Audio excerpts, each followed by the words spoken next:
Hillary Clinton set to return to campaign trail.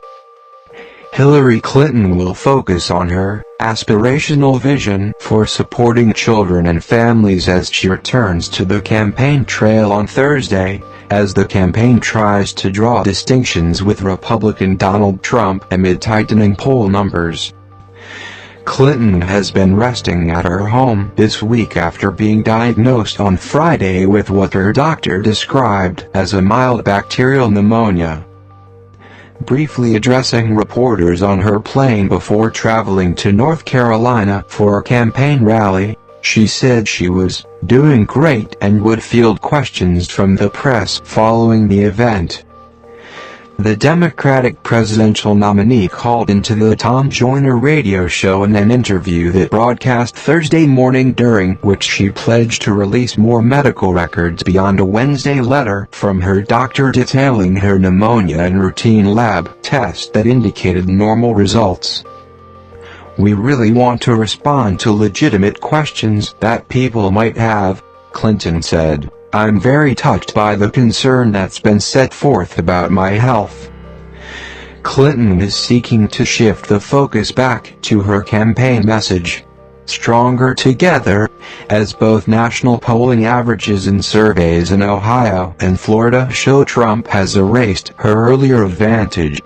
She is scheduled to speak around 3:45 p.m. ET, Eastern at the University of North Carolina in Greensboro.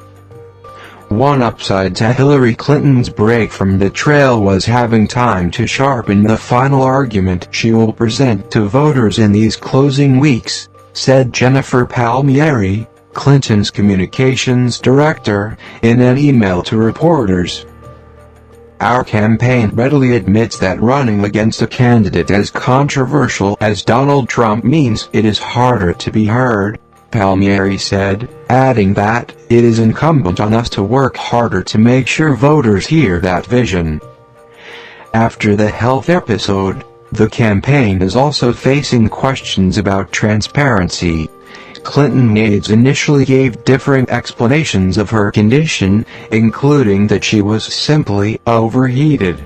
It was after amateur video footage of her stumbling into her van emerged that the campaign disclosed her pneumonia diagnosis.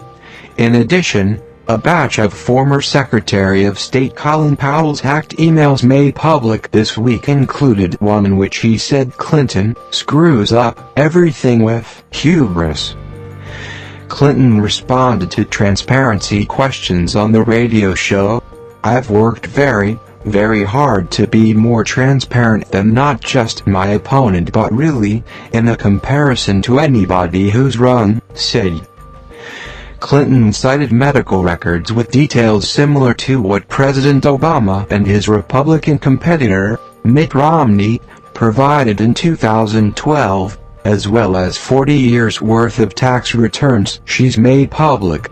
Trump has thus far refused to release his tax returns, even those which are not under audit, or provide further details on his charitable contributions. Clinton would not directly address Powell's criticisms, which included calling Trump a national disgrace. "What I think is really important about the emails is the chilling fact," she said, "that the Russians are continuing to attempt to interfere in our election." The emails were first posted by DCLeaks.com, a site MSNBC has reported has ties to Russian intelligence. "I'm increasingly concerned by how we have seen Donald Trump's alarming closeness with the Kremlin become more and more clear over the course of this campaign. It's deeply concerning," said Clinton.